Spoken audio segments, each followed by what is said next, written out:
Hello friend, কেমন আছেন? আশা করি ভালো আছেন, সুস্থ আছেন। আজকে একটা ভিডিও নিয়ে এলাম, সেটা হচ্ছে স্যামসাং S25 আল্ট্রা দিয়ে ফুল এইচডি ভিডিও, মানে 1080p তে ভিডিও কেমন ক্যাপচার করে।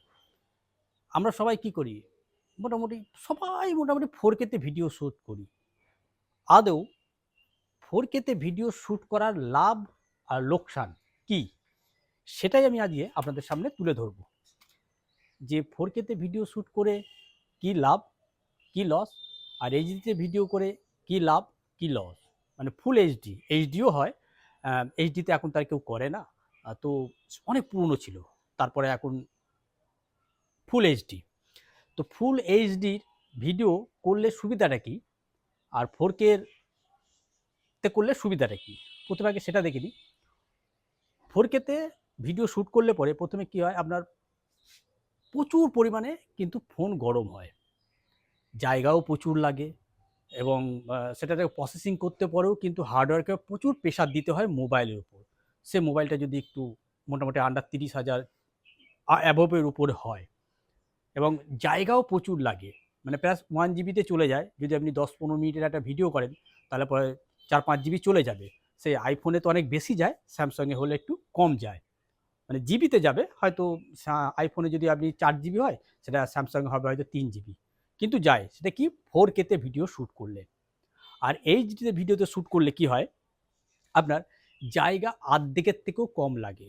ধরুন আপনি 10-15 মিনিটের একটা ভিডিও করেছেন স্যামসাংয়ের বা যে কোনো ফুল এইচডিতে, তাহলে সেখানে হয়তো লাগবে, জায়গা লাগবে হয়তো 500 MB। যেটা 3 জিবি লাগতো সেটা হয়তো লাগবে 500 থেকে 700-800 MB। এতে কি হবে, এতে সুবিধা হচ্ছে আপনার ফোনটা গরম অত তাড়াতাড়ি হবে না, হার্ডওয়্যারের উপরে অত প্রেশার পড়বে না, আপনার ক্যামেরাও ঠিকঠাক ভিডিও ক্যাপচার করবে, আর হচ্ছে আপনার জায়গাও প্রচুর কম লাগবে, এবং প্রসেসিং করতেও আপনার মানে স্মুথ চলবে। যে কোনো মোবাইলে করুন, পিসিতে করুন, যেখানে করুন না কেন। কেন 4K তে যদি আপনি ভিডিও এডিটিং করতে যান, তখন আপনারা কি দেখবেন, ভিডিও এডিটিং করার সময় তখন দেখবেন যে ল্যাগ করছে। মানে যদি আপনার গ্রাফিক কার্ড হাই ফ্রিকোয়েন্সি না থাকে, একটু দামি, মানে একটা গ্রাফিক কার্ডের দাম কত জানেন? 40-50, মানে প্রচুর দামের আছে, যে যেমন নেয় আরকি। এবার 4K এডিটিং করতে যাবেন, তখন কিন্তু ল্যাগ করে। কিন্তু যদি আপনি ফুল এইচডি যদি ভিডিও শুট করেন, তাহলে পরে কি হবে? দেখবেন যে স্মুথ চলছে, কোনো আটকাচ্ছে না, কিচ্ছু হচ্ছে না, এবং আপনি যা খুশি ছেড়ছাড় করতে পারবেন। কিন্তু যখনই আপনি 4K ভিডিওর উপর যখন চাপাতে যাবেন, কোনো একটা লাট হোক বা কোনো ইফেক্ট দিতে যাবেন এক্সট্রা, মানে ইফেক্ট দিতে গেলে পরে তখন দেখবেন ল্যাগ করবে। তখন কি হবে? কেটে, কেটে যাবে, স্লো চলবে না, স্মুথ চলবে না, আপনার কেটে, কেটে, কেটে যাবে, ল্যাগ করতে, করতে চলবে। কিন্তু মোবাইলে কিন্তু মানে এই ফুল এইচডিতে ভিডিওটা শুট করলে কিন্তু সেগুলোর কোনো ঝামেলাই নেই। আপনি যে কোনো ফোনে এডিটিং করতে পারবেন, যে কোনো পিসিতে, নরমাল পিসিতেও আপনি এডিটিং করতে পারবেন, এবং সেটা কি হাই ডিপেন্ডেন্সে। আমাকে একটা কথা বলুন, আপনারা মোবাইলে কটা লোক বড় স্ক্রিনে 4K দেখে? কটা লোক দেখে? গুনে চেনে ১-২টো লোক হয়তো দেখে 4K টিভিতে, ইয়েতে ওতে তাতে। বেশিরভাগই তো চলে ফুল এইচডিতে। টিভিতে হলেও তো ফুল এইচডিতেই চলে। কটা লোক দেখে 4K-তে? খুব কম লোক দেখে সেটিংয়ে গিয়ে 4K চালিয়ে দেখা। যেরকম চলছে সেরকম লোকে দেখে ছবি। কিছু লোক আছে যারা গিয়ে সেটিংয়ে গিয়ে রেগুলেশনটা গিয়ে চেঞ্জ করে দেখে। নরমাল ভিডিও যখন টিভিতে চালাবেন তখন কিরকম চলবে? এইচডি চলবে। প্রথমে ৩৬০, তারপরে ৪৮০, তারপরে ৭২০, তারপরে আসবে আপনার হচ্ছে ফুল এইচডি। এবার তারপরে যদি আপনি সেটিং করেন তখন আপনার 4K-তে যাবে। আর যদি না করেন অটোমেটিক অনেক ক্ষেত্রে আবার 4K-তেও ডাইরেক্ট চলে আসে। সেটা ইন্টারনেটের উপর নির্ভর করে। ১০০টা লোকের মধ্যে ১০০টা লোকই তো দেখে আপনার মোবাইলেই তো দেখে কনটেন্ট। ইউটিউবে লং ভিডিও বলুন, সবকিছু যা কিছু বলুন, সবাই তো মোবাইলেই দেখে। তা মোবাইলের স্ক্রিনটা তো 6.9 ইঞ্চ ম্যাক্সিমাম।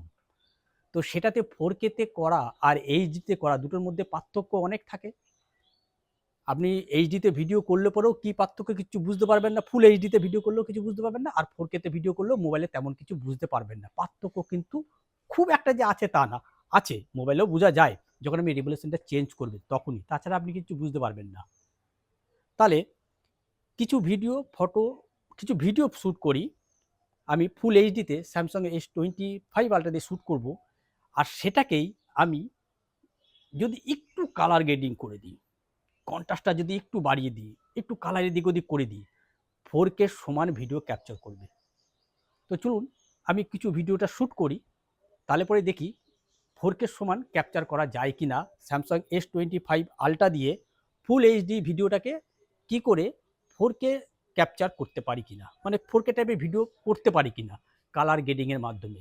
এতে কি আপনারা প্রচুর কিন্তু সুবিধা পাবেন, মোবাইলও বহুদিন টিকবে এবং আপনার হিটিং কম হবে, ব্যাটারি ড্রেন খুব কম হবে, ক্যামেরার উপরও চাপ কম পড়বে, হার্ডের উপরও চাপটা কম পড়বে, আপনার মোবাইলটা স্মুথ চলবে।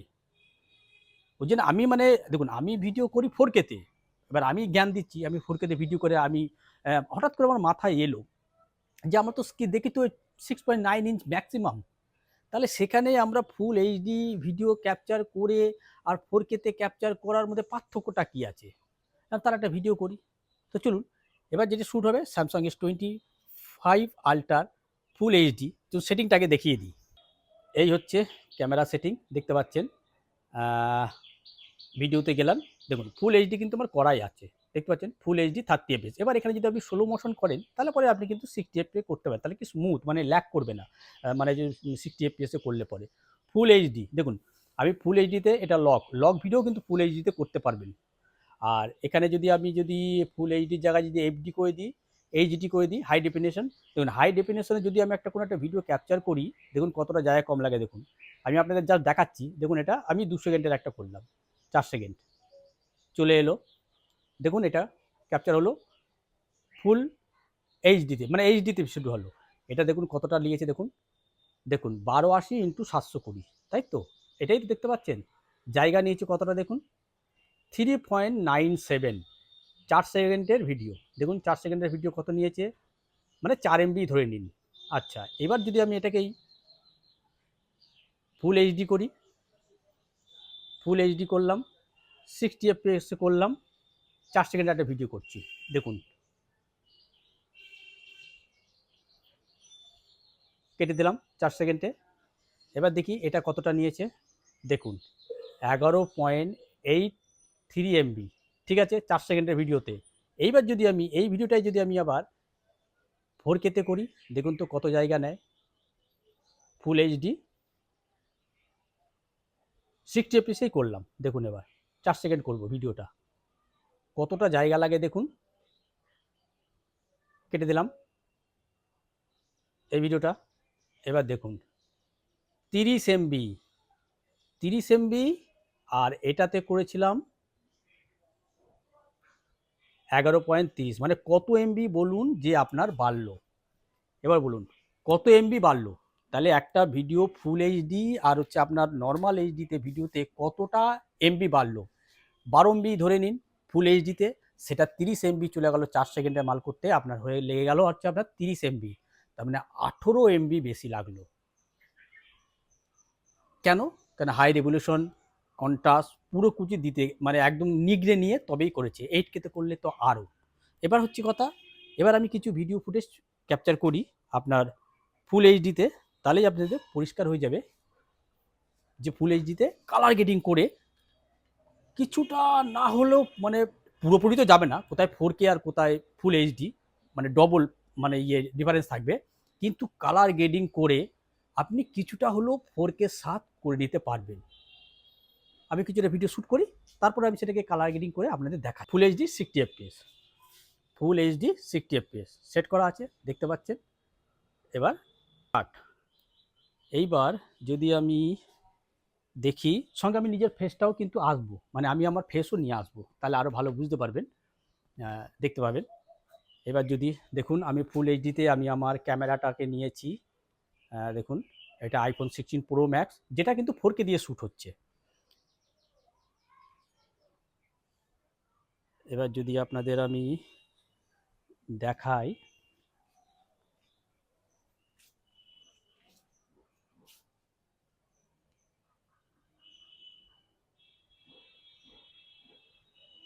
আলট্রা ওয়েট করে দিলাম।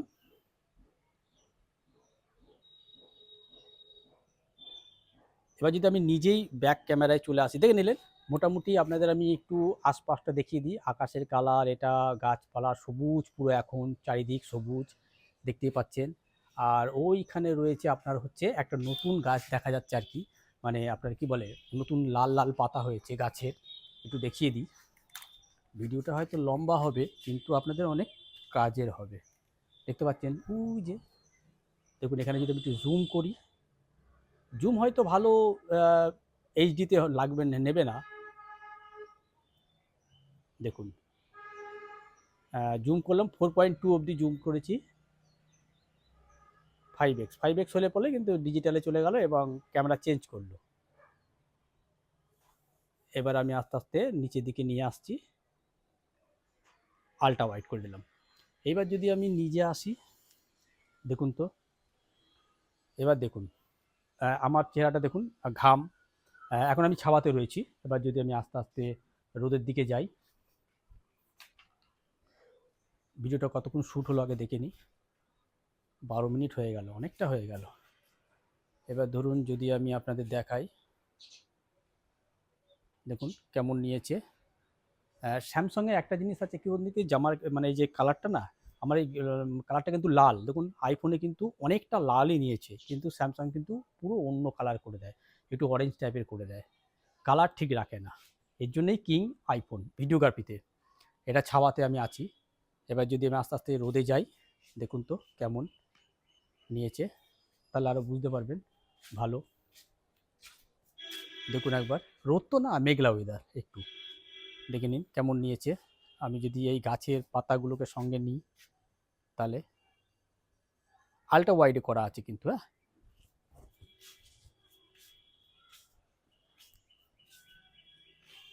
দেখে নিন কেমন। কালার গ্রেডিং করলে পরে অনেক ভালো ভিডিও ক্যাপচার করা যাবে ফুল এইচডিতে। 1080p মানে 1920 1080 × 1920। এবার বলুন কেমন দেখলেন স্যামসাং S25 আল্ট্রার ফুল এইচডি ভিডিও। মোটামুটি বুঝে গেলেন যে এইচডি ভিডিওতে কিন্তু একদম পারফেক্ট ক্যাপচার করে। এবার সেটাকে যদি আপনি একটু কালার গ্রেডিং করেন না, তাহলে সেটাকেও কিন্তু আপনি অনেকটাই 4K টাইপের নিয়ে যেতে পারবেন। মানে প্রায়, মানে পুরোপুরি তো হবে না, কোথায় 4K হাফ, অর্ধেক, মানে 1080p আর কোথায় 2160 অর্ধেক। তো সেটার জন্য বলছি না, কিন্তু কালার গ্রেডিং করে সেটা কিন্তু অনেকটা 4K মানে 4K টাইপের করে দেওয়া যায় যদি ভালো মতো আপনি কালার গ্রেডিং করেন। তাহলে মোটামুটি বুঝতে পারলেন যে স্যামসাং S24 আল্ট্রা মানে S25 আল্ট্রা দিয়ে ফুল এইচডি ভিডিও ক্যাপচার করার ভিডিওগ্রাফি কেমন, এবং তাতে ফোনটা কতটা মানে আরও দীর্ঘায়ু হবে, মানে বেশি দিন আরও বাঁচবে, মানে ব্যাটারির দিক থেকে বাঁচবে, স্টোরেজের দিক থেকে বাঁচবে, হিটিং ইস্যুটা কম হবে, আপনার গেমিং পারফরমেন্স ভালো খেলতে পারবেন। তারপর হচ্ছে আপনার সফটওয়্যারের উপর অতটা চাপ পড়বে না, হার্ডওয়্যারের উপর অতটা চাপ পড়বে না, ক্যামেরার উপর অতটা চাপ পড়বে না, যদি শুধু ফুল এইচডিতে ভিডিওটা ক্যাপচার করেন। তাহলে পরে অনেক সুবিধা কিন্তু পাবেন। আর সব থেকে বড় হচ্ছে স্টোরেজটা যদি ফুল হয়ে যায় না, তাহলে পরে কিন্তু কী বলতে গেলে অনেক সময় স্টোরেজ ফুল হওয়াতে হ্যাঁ মোবাইল কিন্তু হ্যাং করে। এবং ব্যাটারিটা তো সবথেকে বড় কথা, এখনকার দিনে তো মোবাইলের সবথেকে বড় কথা হচ্ছে ব্যাটারিটা কিন্তু আপনার যেখানে 1 বছর চলতো, সেই ব্যাটারিটা মানে বলছি আর কি, সেই ব্যাটারিটা কিন্তু আপনি চালাতে পারবেন আরও 1 বছর এক্সট্রা, মানে 2 বছর বাদে আপনার ব্যাটারি ড্রেন ইস্যু দেখা দেবে। এবং ক্যামেরার উপরও চাপ কিন্তু কম পড়বে আপনার হচ্ছে 4K মানে এইচডি ভিডিও, ফুল এইচডি ভিডিও ক্যাপচার করাতে।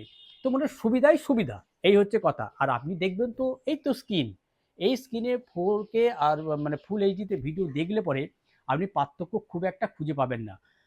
আমি যদি অল ওয়ার্ল্ডে ধরুন 85% থেকে 90% লোক কিন্তু ফুল এইচডিতে ভিডিও দেখে। এইচডিতে মানে যেরকম ভিডিও চালু হলো তো লোকে সেটাই দেখে, কেউ রেভলিউশনে গিয়ে কিন্তু 4K করে দেখে না, খুব কম সংখ্যক লোক। এত বড় স্ক্রিন, এত বড় টিভিতে কি দেখে, সবাই কিন্তু ঘরে বসে যারা দেখে তারাই কিন্তু 4K-তে। আর যাদের ইন্টারনেট খুব মানে ফাস্ট থাকে তাদের কিন্তু সঙ্গে সঙ্গে 4K-তে যদি ভিডিওটা শ্যুট হয়ে থাকে তো চলে আসে, নাহলে পরে আপনাকে সেটিংয়ে গিয়ে চেঞ্জ করতে হবে। কারণ আমাদের এখানকার নেটওয়ার্কটা সবসময় উপর আপ ডাউন করে। তো আপনি 4K-তে সবসময় পাবেন তা নয়, 4K-তে শ্যুট হলে পরেও আপনাকে কিন্তু 360-এ, কখনো 480, কখনো 720 এইটাই কিন্তু আপনাকে দেখাবে। আস্তে আস্তে আপনার ফুল এইচডিতে গিয়ে থেমে যাবে। এবার আপনি যদি আপডেট করতে চান, মানে রেজলিউশনে চেঞ্জ করতে চান, তখন গিয়েই আপনি কিন্তু ভিডিওগুলো দেখতে পাবেন হচ্ছে 4K-তে। তাছাড়া কিন্তু নর্মালি কিন্তু 1080p-তেই কিন্তু ভিডিওগুলো আপনার চলে। আর কন্টেন্ট ওয়াচ করাতে তো কোনো অসুবিধা তো হয় না। ছোট্ট একটা ডিসপ্লে, 6.9 ইঞ্চিতে ডিসপ্লেতে আপনি দেখবেন 4K আর 60 মানে আর হচ্ছে আপনার এইচডি ভিডিওর কোনো পার্থক্য খুঁজেই পাবেন না। কিন্তু 4K ভিডিও করলে পরে অনেক চাপ মোবাইলের উপর পড়ে, এবং যদি ফুল এইচডিতে ভিডিও মানে ক্যাপচার করেন, তাতে কিন্তু অর্ধেকেরও কম বেশি আপনার মোবাইলের উপর চাপ পড়ে সব দিক থেকে। Battery, hardware, software, camera, storage, সবথেকে বড় কথা, স্টোরেজের উপর অনেক কম এফেক্ট দেয়, এবং এতে কি স্মুথ করতে পারবেন ভিডিও এডিটিং। যে কোনো জিনিস মানে করাতে, লাট লাগানো, এডিটিং করাতে, কালার গ্রেডিং করুন বা ওর মধ্যে এফেক্ট দিন কিছু, যে কোনো অনেক এফেক্ট আপনি ইউজ করতে পারবেন, তাতে কি কোনো ল্যাগ করবে না।